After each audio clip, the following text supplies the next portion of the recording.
হযরত মুহাম্মদ সাল্লাল্লাহু আলাইহি সাল্লাম কবে জন্মগ্রহণ করেন? 570 খ্রিস্টাব্দের 12 রবিউল আউয়াল। তার পিতার নাম কি? আব্দুল্লাহ। তার মাতার নাম কি? আমিনা। নবীজির দুধ মায়ের নাম কি ছিল? বিবি হালিম। নবীজিকে কে লালন পালন করেন? বিবিকে দাদা পালন করে। দাদা আব্দুল মুত্তালিব। আদাল। মানুষ নবীজিকে কোন উপাধি দিয়েছিল?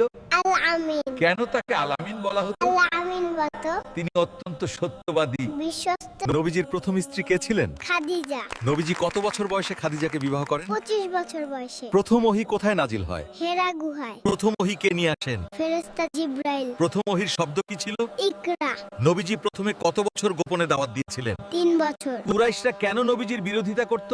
তারা মূর্তি পূজা ছাড়তে চাইতো না। নবীজি কোন শহর থেকে কোন শহরে হিজরত করেন? মক্কা থেকে মদিনায়। হিজরতের সময় কে নবীজির সাথে ছিলেন? আবু বকর। বদর যুদ্ধ কত হিজরিতে হয়? 2 হিজরিতে। মক্কা বিজয় কত হিজরিতে হয়? 8 হিজরিতে। হুদায়বিয়া চুক্তি কি? নবীজি ও কুরাইশদের মধ্যে একটি শান্তি চুক্তি। নবীজি শেষ হজ কবে করেন? 10 হিজরিতে। নবীজি কখন ইন্তেকাল করেন? 11 হিজরির 12 রবিউল আউয়াল। কোথায় ইন্তেকাল করেন? মদিনা মুনাওয়ারায়। কোথায় সমাধিস্থ হন? মসজিদে নববীর পাশে রওজায়।